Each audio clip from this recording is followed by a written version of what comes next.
Photo ಇರಲಿಲ್ಲ. ಅದಕ್ಕೋಸ್ಕರ ದೇವಸ್ಥಾನದಿಂದ ನಾನು ರಾಯರ್ ಫೋಟೋ ದೇವಸ್ಥಾನದಿಂದ ಏನು ತೊಗೊಂಡು ಬಂದಿದ್ದೀನಿ ಅಂತ ಹೇಳ್ಬಿಟ್ಟು ಹೇಳ್ತೀನಿ ಅಂತ ನನ್ನ ವಿಡಿಯೋದಲ್ಲಿದ್ದಾರೆ. ಯಾರು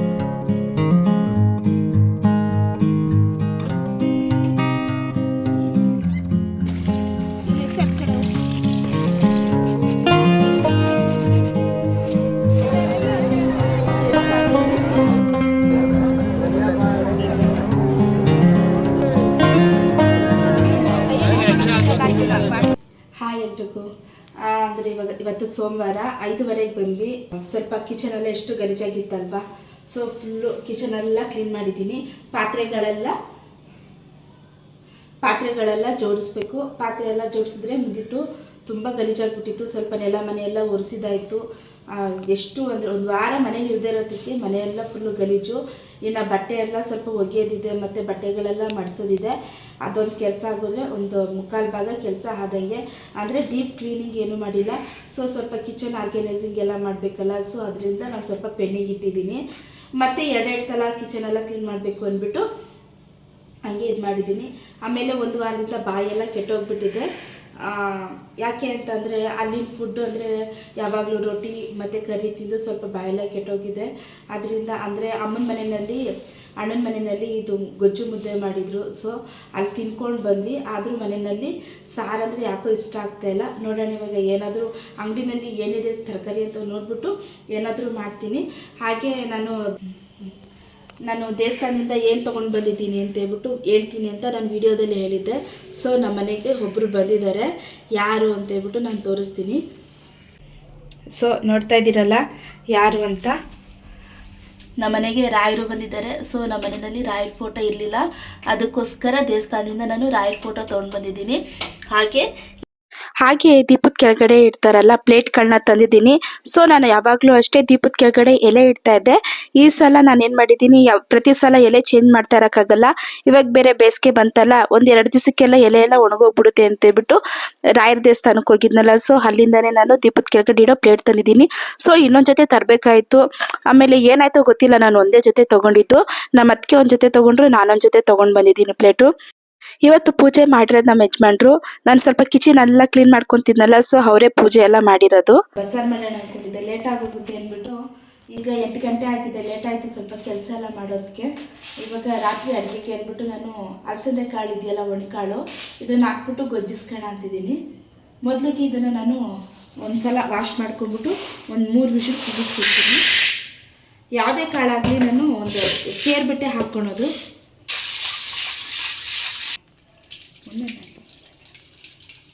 ಅಷ್ಟು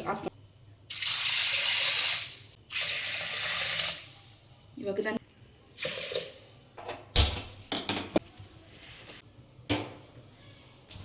ಸ್ವಲ್ಪ ಉಪ್ಪು ಹಾಕ್ತಾ ಇದ್ದೀನಿ. ಇಲ್ಲಿ ನಾನು 4 ಟೊಮೊಟೊ ತೊಗೊಂಡಿದ್ದೀನಿ. ಪೂಜೆ ಇದ್ದಾಳಲ್ಲ, ನಮ್ಮ ಅಣ್ಣನ ಜೊತೆಯಲ್ಲಿ ಇದಕ್ಕೆ ಹೋಗಿದ್ದಾಳೆ ಆಂಧ್ರ ಪ್ರದೇಶಕ್ಕೆ. ಅಲ್ಲಿ ಬಾಹುಬಲಿ ಸೆಟ್ಟೆಲ್ಲ ಇದೆಯಲ್ಲ, ರಾಮೋಜಿ ಫಿಲಮ್ ಸಿಟಿ, ಅಲ್ಲೆಲ್ಲ ಹೋಗಿದ್ದಾರೆ. ನಾವು ಹಂಗೆ ಬಂದ್ಬಿಟ್ಟು ರಿಟರ್ನ್, ನಮಗೆ ಸ್ವಲ್ಪ ಟಯರ್ಡ್ ಆಗಿತ್ತು. ಅವರು ಅಂದರೆ ನಾವು 2 ಕಾರ್ ಮಾಡಿದ್ವಲ್ಲ, ಸೊ ಏನು ಮಾಡಿದ್ದೀವಿ, ನಾವು ಫಸ್ಟ್ ಬಂದುಬಿಟ್ವಿ. ಅವ್ರೇನು ಮಾಡಿದ್ರು, ಬರ್ತೀವಿ ಅಂತಂದರು. ಸೊ ಅವರು ಹಂಗೆ ಸೊ ಅದರಿಂದ ಪೂಜಾ ಅಲ್ಲೇ ಉಳ್ಕೊಂಡ್ಬಿಟ್ಟಿದ್ದಾಳೆ. ನಾಳೆ ಕರ್ಕೊಂಬರ್ತಾರೆ, ನಮ್ಮ ಯಜಮಾನ್ರು ಕರ್ಕೊಂಬರ್ತಾರೆ. ಇಲ್ಲಾಂದರೆ ನೋಡಬೇಕು ಯಾರು ಕರ್ಕೊಂಬರ್ತಾರೆ ಅಂತ. ಸೊ ಇವಾಗ ವಾಣಿಗೆ, ನನಗೆ ಮತ್ತು ನಮ್ಮ ಅತ್ತೆ, ನಮ್ಮ ಅವನಿಗೆ, ನಮ್ಮ ಯಜಮಾನ್ರಿಗೆ ಟೋಟಲ್ 5 ಜನಕ್ಕೆ ಆಗಷ್ಟು ಮಾತ್ರ ನಾನಿಲ್ಲಿ ಗೊಜ್ಜಿಸುತ್ತಾ ಇದ್ದೀನಿ. ಸೊ 4 ಟೊಮೊಟೊ ತೊಗೊಂಡಿದ್ದೀನಿ, ಆಲೂಗಡ್ಡೆ, ಹಸಿಮೆಣಸಿಕಾಯಿ ತೊಗೊಂಡಿದ್ದೀನಿ. ಹುಳ ಐತೆ ಇಲ್ವ ಅಂತ ಹೇಳ್ಬಿಟ್ಟು ಒಂದು ಸಲ ನೋಡಬೇಕು. ಇವಾಗ ನಾವು ಎಲ್ಲಾದರೂ ಹೋಗಿರ್ತೀವಲ್ಲ, ಮನೆಗೆ ಬಂದ ತಕ್ಷಣ ಯಾರಾದರೂ ಈ ರೀತಿ ಗೊಜ್ಜು ಖಾರ ಮಾಡಿಕೊಟ್ರೆ ಬಾಯಿಗೆ ಕೆಟ್ಟೋಗಿರುತ್ತಲ್ಲ, ಬಾಯಿ ಕೆಟ್ಟೋಗಿರುತ್ತೆ. ಸೊ ಈ ಥರ ಊಟ ತಿಂದ್ರಂತೂ ಕಳೆದೋಗ್ಬಿಡ್ತೀವಿ. ಹಾಗೆ ಈ ಗೊಜ್ಜು ಅಂದರೆ ಒಂದು 3-4 ಥರದಲ್ಲಿ ಗೊಜ್ಜು ಮಾಡ್ತೀವಿ ನಾವು. ಒಂದು ಹಸಿ ಗೊಜ್ಜು ಮತ್ತು ಪಚ್ಚಿ ಪುಲ್ಸು ಮತ್ತು ವೆರೈಟಿಯಾಗಿ ಮಾಡ್ತೀವಿ. ಸೊ ಇದು ಬಂದುಬಿಟ್ಟು ಅಂದರೆ ಜಾಸ್ತಿ ಜನಕ್ಕೆ ಬೇಕು ಅಂತಂದರೆ ಈ ಥರ ಬದನೆಕಾಯಿ, ಆಲೂಗಡ್ಡೆ, ಟೊಮೊಟೊ ಎಲ್ಲ ಬೇಯಿಸ್ಕೊಂಡು ಮಾಡ್ತೀನಿ ನಾನು. ಈಗ ಪಾಪಗೆ ಊಟ ಮಾಡಿಸ್ಬೇಕಾದ್ರೆ ಏನು ಮಾಡ್ತೀನಿ, ಕಾಳು ಬೇಯಿಸಿರೋ ನೀರು ಇರುತ್ತಲ್ಲ ಸ್ವಲ್ಪ ಅದನ್ನು ಎತ್ತಿಕ್ಕಿರ್ತೀನಿ. ಆಮೇಲೆ ಪಾಪು ಊಟ ಮಾಡಿಸ್ಬೇಕಾದ್ರೆ ಸ್ವಲ್ಪ ಕಾಳು ನೀರು ಹಾಕ್ಕೊಂಡು ಸ್ವಲ್ಪ ಗೊಜ್ಜನ್ನ ಸೋಸ್ಕೊಂಡು ನಾನು ಮಗುಗೆ ಸ್ವಲ್ಪ ತುಪ್ಪ ಹಾಕಿ ತಿನ್ನಿಸ್ತೀನಿ. ಸೊ ನಾವೇನು ತಿಂತೀವಿ ಫುಡ್ಡು ನಾನು ಅದೇ ಫುಡ್ನು ಮಗುಗೆ ತಿನ್ನಿಸೋದು. ಹಾಗೆ ಬದನೆಕಾಯಿನೆಲ್ಲ ಸುಟ್ಕೊತಾ ಇದ್ದೀನಿ. ಈ ರೀತಿ ಚೆನ್ನಾಗಿ ಸುಟ್ಕೊಂಡು ಆರಿದ ಮೇಲೆ ಏನು ಮಾಡ್ತೀನಿ ಅಂತಂದರೆ ಮೇಲಿರೋ ಸಿಪ್ಪೆನೆಲ್ಲ ಬಿಡಿಸ್ಕೊಂಡ್ಬಿಡ್ತೀನಿ. ಬಿಸಿನಲ್ಲಿ ಬಿಡಿಸ್ಕೊಳಕ್ಕಾಗಲ್ಲ. ಸೊ ಅದರಿಂದ ಆರಿದ ಮೇಲೆ ಸ್ವಲ್ಪ ತ್ಯಾವ ಮಾಡಿಕೊಂಡ್ರೆ ಬೇಗ ಬಂದ್ಬಿಡುತ್ತೆ. ಬದನೆಕಾಯಿ ಸಿಪ್ಪೆ ಎಲ್ಲ ಬಿಡಿಸಾದ್ಮೇಲೆ ನಾನು ಇದು ಗೊಜ್ಜಿಸ್ಕೊಂಡ್ರೆ ತುಂಬ ಚೆನ್ನಾಗಿರುತ್ತೆ. ಇವಾಗ ಆಲ್ಮೋಸ್ಟ್ ಈ ರೀತಿ ಎಲ್ಲ ಸ್ವಲ್ಪ ಸ್ವಲ್ಪ ಅದ್ರ ಮೇಲೆ ಕಪ್ಪುದು ಇದ್ರೆ ಏನು ಆಗೋದಿಲ್ಲ ಸಿಪ್ಪೆ, ಚೆನ್ನಾಗಿರುತ್ತೆ ರುಚಿ ಎಲ್ಲ.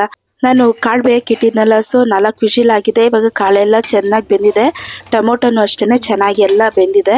ಇವಾಗ ನಾನು ಅದನ್ನೆಲ್ಲ ಒಂದು ತಟ್ಟೆಗೆ ಟ್ರಾನ್ಸ್ಫರ್ ಮಾಡ್ಕೊಂಡ್ಬಿಡ್ತೀನಿ. ಇವಾಗ ಕಾಳು ನೋಡ್ತಾ ಇದ್ದೀರಲ್ಲ, ಒಂದು 4-5 ವಿಷಿಲ್ ಆದರೆ ಸಾಕು, ಬೆಂದೋಗ್ಬಿಡುತ್ತೆ. ಈಗ ಟೊಮೊಟೊ, ಆಲೂಗಡ್ಡೆ, ಬದನೆಕಾಯಿ, ಹಸಿಮೆಣಸಿನ್ಕಾಯಿನೆಲ್ಲ ಒಂದು ತಟ್ಟೆಗೆ ಟ್ರಾನ್ಸ್ಫರ್ ಮಾಡ್ಕೊತಾ ಇದ್ದೀನಿ. ಅಕಸ್ಮಾತ್ ನಿಮಗೆ ಆಲೂಗಡ್ಡೆ ಬೇಡ ವಾಯು ಅನ್ನೋರು, ಹಾಗೆ ಬದನೆಕಾಯಿ ಬೇಡ ಅಂತ ಅನ್ನೋರು ಸ್ಕಿಪ್ ಮಾಡ್ಕೋಬೋದು, ಆಪ್ಷನಲ್ಲು. ಅಂದರೆ ಇವನ್ನೆಲ್ಲ ಹಾಕಿದ್ರೆ ರುಚಿ ಜಾಸ್ತಿ ಇರುತ್ತೆ. ಹಾಗೆ ಆಲೂಗಡ್ಡೆ ಹಾಕೋದ್ರಿಂದ ಸ್ವಲ್ಪ ಗೊಜ್ಜು ಮಾಡ್ತೀವಲ್ಲ, ಸ್ವಲ್ಪ ಕನ್ಸಿಸ್ಟೆನ್ಸಿ ಚೆನ್ನಾಗಿ ಮುದ್ದೆಗೆ ಹೊಂದ್ಕೊಳಂಗಿರುತ್ತೆ. ಸೊ ಅದರಿಂದ ಹಾಕುವಂಥದ್ದು. ಇವಾಗ ಕಾಳುಗಳನ್ನೆಲ್ಲ ಬೇಯಿಸಿರ್ತೀನಲ್ಲ, ಅದನ್ನು ಶೋಧಿಸ್ಕೊಂಡ್ಬಿಟ್ಟು ಅಂದರೆ ಒಂದು ಪಾತ್ರೆಗೆ ಹಾಕ್ಕೊಂಡು ಎತ್ತಿಟ್ಕೊಂಡ್ಬಿಡ್ತೀನಿ. ಹಾಗೆ ನಾನು ಮುದ್ದೆಗೆ ಇಟ್ಟಿದ್ದೆ. ನಾವು ಹಸಿಟ್ಟು ಮುದ್ದೆ ಅಂದರೆ ಬೇರೆ ರಾಗಿ ಹಿಟ್ಟು ಸ್ವಲ್ಪ ತುಪ್ಪ ಹಾಕಿ ಆದರೂ ಮುದ್ದೆ ಮಾಡ್ಕೊಬೋದು. ನಾವು ಈ ರೀತಿ ಗೊಜ್ಜು ಮಾಡ್ಕೊತೀವಿ ಅಂತಂದಾಗ ನಾನು ಮುದ್ದೆಗೆ ಸ್ವಲ್ಪ ಅಕ್ಕಿ ಸ್ವಲ್ಪ ಜಾಸ್ತಿನೇ ಹಾಕ್ತೀನಿ. ಅನ್ನ ಮಾಡಿಟ್ಕೊಂಡ್ಬಿಟ್ಟಿರ್ತೀನಿ. ಫಸ್ಟೇ ಡಿಪೋ ಅಕ್ಕಿ ಅನ್ನ ಮಾಡಿಟ್ಕೊಂಡ್ಬಿಟ್ಟಿರ್ತೀನಿ. ಮಾಡ್ಕೊಂಬಿಟ್ಟು ನೀರು ಚೆನ್ನಾಗಿ ಕಾದಾದ್ಮೇಲೆ ಅನ್ನ ಹಾಕ್ಬಿಟ್ಟು ಆಮೇಲೆ ಉಕ್ಕು ಬಂದಮೇಲೆ ನಾನು ರಾಗಿ ಹಸಿಟ್ಟು ಹಾಕ್ಬಿಟ್ಟು ಒಂದು ಸಲ ಚೆನ್ನಾಗಿ ತೀಡ್ಬಿಡ್ತೀನಿ. ತೀಡಿದ ಮೇಲೆ ಮತ್ತೆ ಇನ್ನೊಂದು ಸಲ ಸ್ಟವ್ ಮೇಲೆ ಇಟ್ಬಿಟ್ಟು ಮತ್ತೆ ಇನ್ನೊಂದು ಸಲ ಚೆನ್ನಾಗಿ ತೀಡಿದ್ರೆ ಮುದ್ದೆ ಚೆನ್ನಾಗಿ ಹದ ಬರುತ್ತೆ. ಸೊ ಆಮೇಲೆ ಮುದ್ದೆ ಕಟ್ಬೋದು. ಸೊ ಏನಪ್ಪ ನಮಗೆ ಮುದ್ದೆ ಮಾಡೋಕ್ಕೆ ಬರಲ್ವಾ, ಇವೆಲ್ಲ ಹೇಳ್ಕೊಬೇಕಂತ ಅಂದರೆ ಬಿಗಿನರ್ಸ್ ಇರ್ತಾರಲ್ಲ, ಸೊ ಅವ್ರಿಗೆ ಗೊತ್ತಾಗೋದಿಲ್ಲ. ಒಂದೊಂದು ಸಲ ಮುದ್ದೆ ಗಟ್ಟಿ ಮತ್ತು ಒಂದೊಂದು ಸಲ ತೆಳು ಆಗಿಬಿಡುತ್ತೆ. ಸೊ ಯಾವಾಗಲೇ ಆಗಲಿ ಚೆನ್ನಾಗಿ ಮುದ್ದೆ ಉಕ್ಕು ಬಂದಮೇಲೆ ನಾವು ಹಸಿಟ್ಟು ಹಾಕಿದ್ರೆ ಚೆನ್ನಾಗಿ ಮುದ್ದೆ ಕಟ್ಬೋದು. ಆಮೇಲೆ ನುಚ್ಚು ಮುದ್ದೆ ಅಂದರೆ ನುಚ್ಚಾದರೂ ಹಾಕ್ಕೋಬೋದು, ಅನ್ನ ಆದರೂ ಹಾಕ್ಕೊಬೋದು. ಇವಾಗ ನೈಟ್ ಮಾಡಿರೋ ಅನ್ನ ಇರುತ್ತೆ, ಅಕಸ್ಮಾತ್ ಬೆಳಗ್ಗೆ ಮಾಡಿರೋ ಅನ್ನ ಇರುತ್ತೆ, ಅದನ್ನು ಮುದ್ದೆಗೆ ಹಾಕಿ ಮಾಡ್ಬೋದು. ನಾನೇನು ಮಾಡ್ತೀನಿ ಅಂತಂದರೆ ಇವಾಗ ನೈಟ್ ಹೊತ್ತು ಅನ್ನ ಮಾಡಿರ್ತೀನಲ್ಲ, ಸೊ ಉಳಿದೋಗಿದ್ರೆ ಮತ್ತು ಬೆಳಗ್ಗೆ ಮಾಡಿರೋ ಅನ್ನ ಉಳಿದೋಗಿದ್ರೆ ಈ ರೀತಿ ಮುದ್ದೆಗೆ ಹಾಕಿ ಮಾಡ್ಕೊತೀನಿ. ಒಬ್ಬೊಬ್ಬರು ಏನು ಮಾಡ್ತಾರೆ, ಬಿಸಾಡ್ಬಿಡ್ತಾರೆ, ಇಲ್ಲಾಂದ್ರೆ ಒಬ್ಬರು ಸಂಡಿಗೆ ಹಾಕ್ಕೊತಾರೆ, ಸೊ ಚಿತ್ರಾನ್ನ ಮಾಡ್ಕೊತಾರೆ. ನಾನೇನು ಮಾಡ್ತೀನಿ ಅಂದರೆ ಈ ರೀತಿ ಮುದ್ದೆ ಮಾಡ್ಕೊತೀನಿ. ಹಾಗೆ ನಾನು ಕಾಳು ಪಲ್ಯ ಮಾಡ್ಕೊಂಬಿಡೋಣ ಅಂತ ಸಿಂಪಲ್ಲಾಗಿ ಎಲ್ಲರೂ ಮಾಡೋಂಗೆ ಸ್ವಲ್ಪ ಎಣ್ಣೆ, ಸಾಸಿವೆ, ಜೀರಿಗೆ, ಇಂಗು, ಸ್ವಲ್ಪ ಕರ್ಬೇವಿನ ಸೊಪ್ಪು ಮತ್ತು ಒಣಮೆಣ್ಸಿನ್ಕಾಯಿ ಹಾಕ್ಕೊತಾ ಇದ್ದೀನಿ. ಹಾಕ್ಕೊಂಬಿಟ್ಟು ಈರುಳ್ಳಿ ಹಾಕ್ಕೊತಾ ಇದ್ದೀನಿ. ಚಿಕ್ಕ ಚಿಕ್ಕದಾಗಿ ಕಟ್ ಮಾಡ್ಕೊಂಡಿರೋ 2 ಈರುಳ್ಳಿ ಹಾಕ್ಬಿಟ್ಟು ಚೆನ್ನಾಗಿ ಫ್ರೈ ಮಾಡಿಬಿಟ್ಟು, ಅಂದರೆ ಜಾಸ್ತಿ ಫ್ರೈ ಮಾಡೋಕ್ಕೇನು ಹೋಗ್ಬಾರ್ದು, ಹಂಗೆ ಕಾಳು ಬೇಯಿಸಿಟ್ಕೊಂಡಿರ್ತೀನಲ್ಲ ಕಾಳು ಹಾಕ್ಬಿಟ್ಟು ಸ್ವಲ್ಪ ಕೊತ್ತಂಬರಿ ಹಾಕ್ಬಿಟ್ಟು ಫ್ರೈ ಮಾಡ್ಕೊಂಡ್ಬಿಡ್ತೀನಿ. ನಾನು ಇಲ್ಲಿ ಕಾಯಿ ತುರಿ ಹಾಕಿಲ್ಲ. ಸೊ ನನ್ನ ಮಗಳಿಗೆ ಹೇಳಿದೆ ತೆಂಗಿನಕಾಯಿ ತಗೋಬಮ್ಮ ಅಂತ. ಅಮ್ಮ ಓದ್ಕೋಬೇಕು ಅಂದರು. ಸೊ ಇನ್ನು ನಾನು ಯಾರಪ್ಪ ಅಂಗಡಿಗೆ ಹೋಯ್ತಾರೆ ಅಂತ ಹೇಳ್ಬಿಟ್ಟು ನಾನು ಕಾಯಿನ ಸ್ಕಿಪ್ ಮಾಡಿದ್ದೀನಿ. ಕಾಯಿ ತುರಿನ ನೀವು ಬೇಕಂದ್ರೆ ಕಾಯಿ ತುರಿನ ಹಾಕ್ಕೊಡಿ, ಚೆನ್ನಾಗಿರುತ್ತೆ ರುಚಿ. ಆಲೂಗಡ್ಡೆ, ಟೊಮೊಟೊ ಹಣ್ಣು, ಹಸಿಮೆಣಸಿನ್ಕಾಯಿ ಬೇಯಿಸಿಟ್ಕೊಂಡಿದ್ದೀನಿ. ಇಲ್ಲಿ ಬದನೆಕಾಯಿನ ಸಿಪ್ಪೆ ಎಲ್ಲ ತೆಕ್ಕೊಂಡಿದ್ದೀನಿ. ಇಲ್ಲಿ ಈರುಳ್ಳಿ ಸ್ವಲ್ಪ ಭಾಗ ಕಟ್ ಮಾಡ್ಕೊಂಡಿದ್ದೀನಿ, ಇನ್ನೊಂದು ಸ್ವಲ್ಪ ಜಜ್ಕೊಂಡಿದ್ದೀನಿ, ಬೆಳ್ಳುಳ್ಳಿ ಜಜ್ಕೊಂಡಿದ್ದೀನಿ, ಸ್ವಲ್ಪ ಹುಣಸೆಹಣ್ಣು, ಸ್ವಲ್ಪ ಕೊತ್ತಂಬರಿ. ಮೊದಲು ಹಸಿಮೆಣಸಿನ್ಕಾಯಿ ಹಾಕ್ಕೊಂಡ್ಬಿಡ್ತೀನಿ.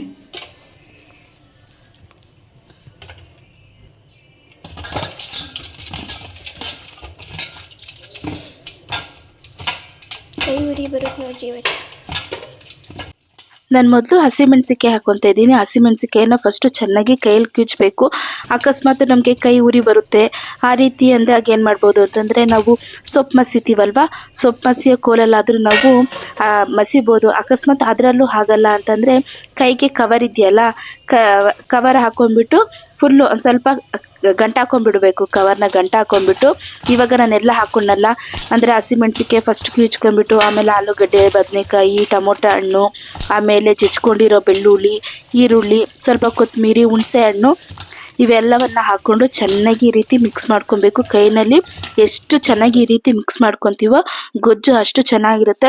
ಅಕಸ್ಮಾತ್ ಕೈನಲ್ಲಿ ನೀವೇನಾದರೂ ಈ ಥರ ಮಿಕ್ಸ್ ಮಾಡಿದ್ರೆ ಗೊಜ್ಜು ಮಾಡಿದ ತಕ್ಷಣ ಸೋಪ್ ಇರುತ್ತಲ್ವ, ಸೋಪ್ ಹಾಕಿ ಕೈ ತೊಳ್ಕೊಂಬಿಡಿ. 1-2 ಸಲ ಕೈ ತೊಳ್ಕೊಂಬಿಟ್ರೆ ಕೈ ಉರಿ ಬರೋದಿಲ್ಲ. ಅಂದರೆ ಮಾಡ್ತಾ ಮಾಡ್ತಾ ರೂಢಿ ಆಗಿಬಿಡುತ್ತೆ. ಬಿಗಿನರ್ಸ್ ಅಂದರೆ ಸ್ವಲ್ಪ ಕಷ್ಟ ಆಗುತ್ತೆ. ಇವಾಗ ಚೆನ್ನಾಗಿ ಗೊಜ್ಜೆಲ್ಲ ಕ್ಯೂಚಿದಾಗಿದೆ. ಇವಾಗ ಕಾಳು ಬೇಯಿಸ್ಕೊಂಡಿದ್ದೀನಲ್ಲ ಆ ನೀರನ್ನ ಹಾಕ್ಕೊಂಡು ಮಿಕ್ಸ್ ಮಾಡ್ಕೊತೀನಿ. ನೋಡ್ಕೊಬೋದು, ಇದರಲ್ಲಿ ಉಪ್ಪು ಕಡಿಮೆ ಇದ್ರೆ ಉಪ್ಪು ಹಾಕೊಬೋದು, ಮತ್ತು ಹುಳಿ ಕಡಿಮೆ ಇತ್ತಂದರೆ ಸ್ವಲ್ಪ ಹುಣಸೆಹಣ್ಣು ಹಾಕೊಬೋದು, ಖಾರ ಕಡಿಮೆ ಇತ್ತು ಅಂದರೆ ಮೆಣಸಿನ್ಕಾಯಿ ಹಾಕೋಬೋದು. ಚೆನ್ನಾಗಿ ಈ ರೀತಿ ಕ್ಯೂಚ್ಕೊಂಡು ಕಾಳು ಬೇಯಿಸಿದ್ದೀನಲ್ಲ ನೀರು ಹಾಕ್ಕೊಂಡು ಎಷ್ಟು ಬೇಕೋ ಅಷ್ಟು ಹದ ನೋಡ್ಕೊಬೇಕು, ಜಾಸ್ತಿ ತೆಳ್ಳಗೆ ಮಾಡ್ಕೊಬಾರ್ದು.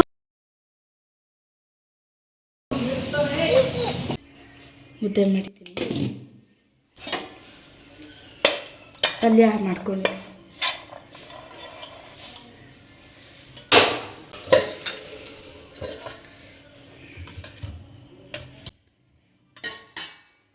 ನಮ್ಮನೇಲಿ ಹೆಂಗೆ ಅಂತಂದರೆ ಈ ರೀತಿ ಬಿಸಿ ಬಿಸಿ ಮುದ್ದೆ ಗೊಜ್ಜು ಖಾರ ಅಂದರೆ ಜಾಸ್ತಿ ಇಷ್ಟಪಡ್ತಾರೆ. ಆಮೇಲೆ ಅಂದರೆ ಖಾರದಲ್ಲಿ ಯಾವುದೇ ರೀತಿ ಇದ್ರೂ ತಿನ್ಬೋದು, ಅಂದರೆ ಸಿಹಿ ಅಂದರೆ ಒಂದು ಸ್ವಲ್ಪ ಮುಖಕ್ಕೆ ಕೊಟ್ಬಿಡುತ್ತೆ.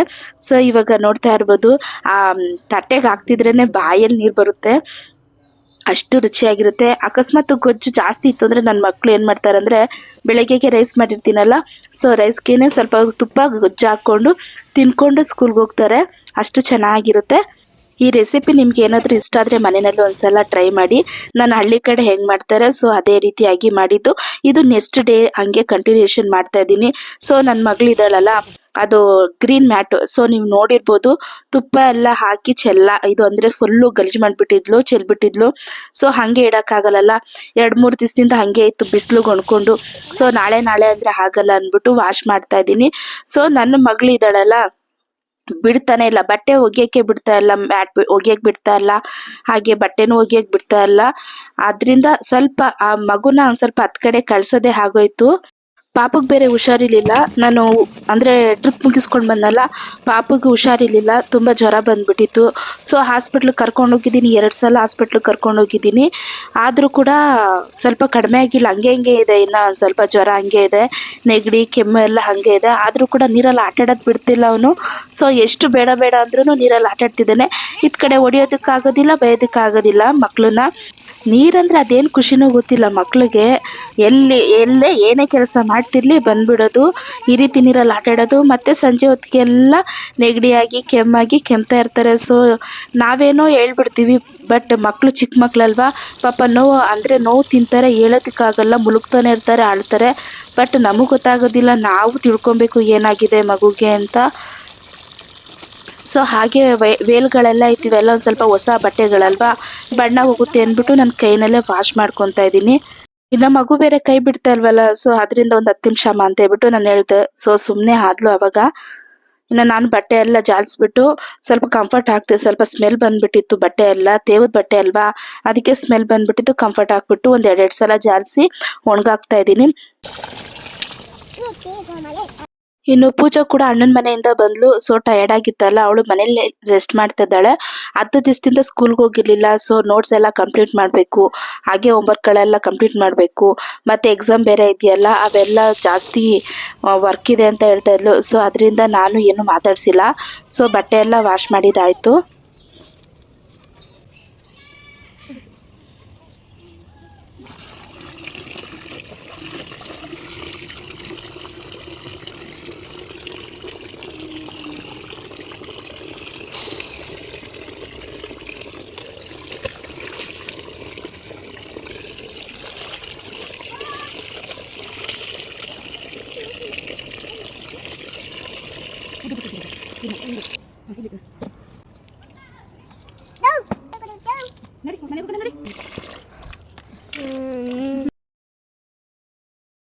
ಟ್ರಿಪ್ ಬಟ್ಟೆ ಹಾಕಿದ್ದು, ಟ್ರಿಪ್ಗೆ ಹೋಗಿದ್ವಲ್ಲ, ಕುಂಭಮೇಳಕ್ಕೆಲ್ಲ ಹೋಗಿದ್ವಲ್ಲ. ಸೊ ಬಟ್ಟೆಗಳೆಲ್ಲ ಒಗ್ದಾಕ್ಬಿಟ್ಟಿದ್ದೀನಿ. ಕೆಲವೊಂದು ಇವೆಲ್ಲ ವೇಲ್ಗಳೆಲ್ಲ ಸ್ವಲ್ಪ ಬಣ್ಣ ಬಿಡುತ್ತೆ. ಹಾಗೆ ಮ್ಯಾಟ್ ಇತ್ತು, ಅಂದರೆ ಕಿಚನ್ಗೆ ಹಾಕೋ ಮ್ಯಾಟ್ ನೀವು ನೋಡಿರ್ಬೋದು ಅನಿಸುತ್ತೆ. ಸೊ ಅದು ನನ್ನ ಮಗಳಿದ್ದಾಳೆಲ್ಲ, ತುಪ್ಪ ಎಲ್ಲ ಚೆಲ್ಬಿಟ್ಟು ತುಂಬ ಗಲೀಜು ಮಾಡಿಬಿಟ್ಟಿದ್ಲು. ಸೊ ಅದಕ್ಕೋಸ್ಕರ ವಾಶ್ ಮಾಡಿ ಎತ್ತಿಕ್ಬಿಟ್ಟೆ. 3-4 ದಿವಸ ಆಗಿ ತುಪ್ಪ ಚೆಲ್ಲಿ ಅವಳು. ಸೊ ವಾಶ್ ಮಾಡಿರಲಿಲ್ಲ, ಅದರಿಂದ ಇವತ್ತು ತೊಳೆದಾಕ್ಬಿಟ್ಟಿದ್ದೀನಿ. ಹಾಗೆ ಕುಂಭಮೇಳಕ್ಕೆ ಹೋಗಿದ್ವಲ್ಲ, ಆ ಒಂದು ವಿಡಿಯೋನೂ ಸಹ ಇದೆ, ನಾನು ಹಾಕ್ತೀನಿ. ಸೊ ನೋಡ್ತಾ ಇರ್ಬೋದು, ಕುಂಭಮೇಳಕ್ಕೆ ಹೋಗ್ತಾ ಇದ್ದೀವಿ. ಇದು 7 ಗಂಟೆನಲ್ಲಿ ನಾವು ಕುಂಭಮೇಳಕ್ಕೆ ರೀಚ್ ಆದ್ವಿ. ಸೊ ಗಾಡಿಗಳನ್ನೆಲ್ಲ ಒಂದು 10 ಕಿಲೋಮೀಟರು 20 ಕಿಲೋಮೀಟರಿಂದ ದೂರನೇ ಇಟ್ಟಿದ್ದಾರೆ. ಸೊ ನಾವು ಅಂದರೆ ಅಡ್ಡದಾರಿ ಇರುತ್ತಲ್ಲ, ಸೊ ಬಳಸ್ಕೊಂಡು ಮತ್ತೆ ವಾರಾಣಸಿ ಅಂತ ಹೇಳ್ಕೊಂಡು ನಾವು ಸ್ವಲ್ಪ ರಿಕ್ವೆಸ್ಟ್ ಮಾಡಿಕೊಂಡು ಬಂದು ಬಿಟ್ರು, ನಮ್ಮ ಗಾಡಿನ ಬಿಟ್ರು. ಸೊ ನೀರು ಎಲ್ಲ ಫುಲ್ಲು ಬತ್ತೋಗ್ಬಿಟ್ಟಿದೆ, ನೀರೆಲ್ಲ ಕಡಿಮೆ ಆಗ್ಬಿಟ್ಟಿದೆ. ಸೈಡಲ್ಲೆಲ್ಲ ನೋಡ್ಬೋದು, ಅಲ್ಲಿ ಇರೋರೆಲ್ಲ ಹೇಳ್ತಿದ್ದಾರೆ ನೀರೆಲ್ಲ ಕಡಿಮೆ ಆಗ್ಬಿಟ್ಟಿದೆ ಅಂತ ಹೇಳ್ಬಿಟ್ಟು ಹೇಳ್ತಾ ಇದ್ದಾರೆ. ನಮಗೂ ಫಸ್ಟ್ ಗೊತ್ತಿರಲಿಲ್ಲ, ಆಮೇಲೆ ಕಾರ್ ನಿಲ್ಲಿಸ್ಬಿಟ್ಟು ನೋಡ್ದೋ ಫುಲ್ಲು ನೀರೆಲ್ಲ ಕಡಿಮೆ ಆಗ್ಬಿಟ್ಟಿತ್ತು. ಆಮೇಲೆ ಫುಲ್ಲು ಟ್ರಾಫಿಕ್ ಜಾಮು. ಎಷ್ಟು ಬೆಳಿಗ್ಗೆ 6 ಗಂಟೆಗೆ ಬಿಟ್ಟಿದ್ದಕ್ಕೆ ಅಲ್ಲಿ ಹೋಗೋಷ್ಟಕ್ಕೆ 12:30 1 ಗಂಟೆ ಆಯಿತು. ನಾವು ಕುಂಭಮೇಳ ಕರೆಕ್ಟಾಗಿ ನದಿ ಹತ್ರ ರೀಚ್ ಆಗೋದಕ್ಕೆ 1 ಗಂಟೆ ಆಯ್ತು.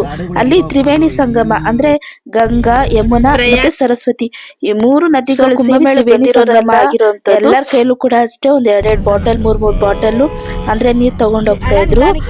ನಾವು ಕೊನೆಗೂ ತ್ರಿವೇಣಿ ಸಂಗಮದ ಹತ್ರ ರೀಚ್ ಆದ್ವಿ. ಸೊ ನೋಡ್ತಾ ಇರ್ಬೋದು, ಅಕ್ಕಪಕ್ಕ ಎಲ್ಲ ಕ್ಲೀನಾಗಿ ಕ್ಯಾಪ್ಚರ್ ಮಾಡಿದ್ದೀನಿ ನಾನು ವಿಡಿಯೋನ, ಎಲ್ಲೂ ಕೂಡ ಸ್ಕಿಪ್ ಮಾಡಿದೆ ನೋಡಿ.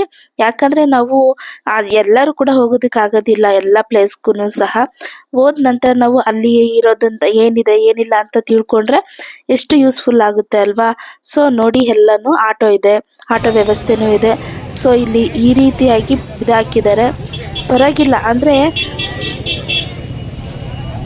ಸೊ ತುಂಬ ಟೈರ್ಡ್ ಆಗಿಬಿಟ್ಟಿದ್ದೀವಿ, ನೆನೆನೂ ಊಟ ಪ್ರಯಾಗ್ರಾಜ್ಗೆ ಹೋಗ್ತಾ ಇದ್ದೀವಿ ನಿಜವಾಗ್ಲೂ. ಸೊ ನೋಡಿ, ಅಯೋಧ್ಯೆಯಲ್ಲಿ ವಾಶ್ರೂಮ್ಗಳೆಲ್ಲ ಈ ರೀತಿ ಇದೆ. ಅಂದರೆ ಇಷ್ಟು ಜನಕ್ಕೆ ಮೇಂಟೈನ್ ಮಾಡಬೇಕಲ್ವ, ತುಂಬಾ ಕಷ್ಟ ಈ ರೀತಿ. ಆಮೇಲೆ ಶೆಡ್ಗಳು ಹಾಕ್ಕೊಂಡಿದ್ದಾರೆ, ತುಂಬ ಬಿಸಿಲಿದ್ದಾರೆ, ಹೆಂಗಿದ್ದಾರೋ ಗೊತ್ತಿಲ್ಲ. ತುಂಬ ಎಷ್ಟು ಜಾಸ್ತಿನೇ ಇದೆ ಶೆಡ್ಗಳೆಲ್ಲ. ಇಲ್ಲೇ ಅಡುಗೆ ಮಾಡ್ಕೊತಾರೆ, ಇಲ್ಲೇ ಮಲ್ಕೊತಾರಂತೆ.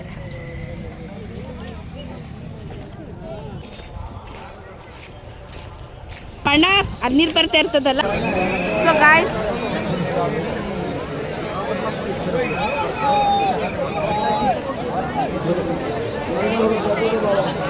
ಬಾದ್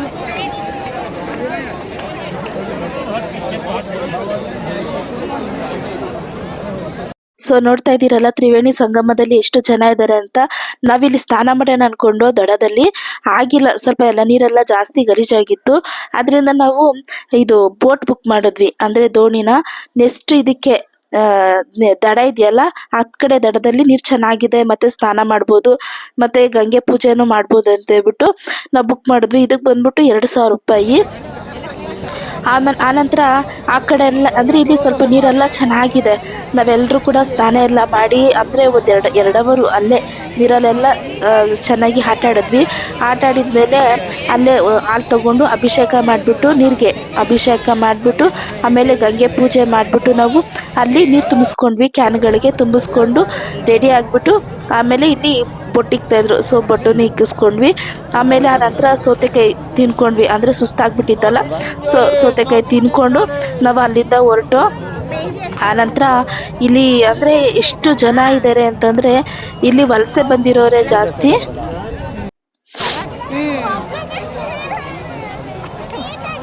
ಓಂ ನಮಃ ಶಿವಾಯ. ಅದಕ್ಕೆ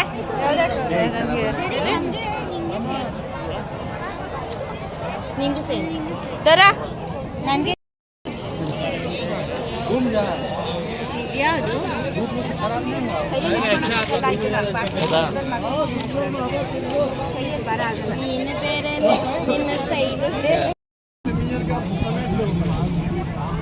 ಏನಂತ ಚಂದ್ರಣ್ಣ?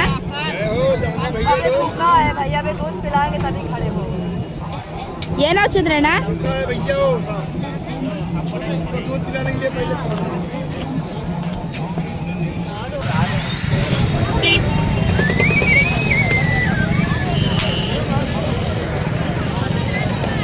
ಸೊ ನಮಗಂತೂ ತುಂಬ ಖುಷಿ ಆಯಿತು ಪ್ರಯಾಗ್ರಾಜ್ ಕುಂಭಮೇಳಕ್ಕೆ ಬಂದಿದ್ದು. ಸೊ ಎಷ್ಟು ಖುಷಿ ಅಂದರೆ ಹೇಳೋದಕ್ಕೆ ಆಗೋದಿಲ್ಲ, ಅಷ್ಟು ಚೆನ್ನಾಗಿ ಎಂಜಾಯ್ ಮಾಡಿದ್ವಿ. ಅಂದರೆ ಟೈಮ್ ಸ್ಪೆಂಡ್ ಮಾಡಿದ್ದೆ ಗೊತ್ತಾಗಿಲ್ಲ. ವಿಡಿಯೋ ಮಾಡೋದು ನೋಡ್ಬಿಟ್ಟು ಅಯ್ಯವಾಗೆ ವಿಡಿಯೋ ಮಾಡಿ ಅದಕ್ಕೂ 5-6 ಎತ್ತು ಒಂದೇ ಸಲ ಎತ್ಕೊಂಡ್ತಾ ಇತ್ತು. ಹಸುನು ತಿನ್ಕತ್ತು, ಕೋತಿಗಳು ತಿನ್ಕೊಂಡು ನಡಿ. ಸೊ ಇದಾಗಿತ್ತು ಇವತ್ತಿನ ವ್ಲಾಗ್. ಈ ವಿಡಿಯೋ ನಿಮಗೆ ಇಷ್ಟ ಆಗಿದೆ ಅನ್ಕೊಂಡಿದ್ದೀನಿ. ಈ ವಿಡಿಯೋ ಇಷ್ಟ ಆದರೆ ಪ್ಲೀಸ್ ಒಂದು ಲೈಕ್ ಮಾಡಿ, ಶೇರ್ ಮಾಡಿ, ಸಬ್ಸ್ಕ್ರೈಬ್ ಮಾಡದೆ ನೋಡ್ತಿದ್ರೆ ಸಬ್ಸ್ಕ್ರೈಬ್ ಮಾಡ್ಕೊಂಡು ನೋಡಿ. ಹಾಗೆ ನಿಮ್ಮ ಅನಿಸಿಕೆಗಳನ್ನ ನನಗೆ ಕಮೆಂಟಲ್ಲಿ ತಿಳಿಸಿ.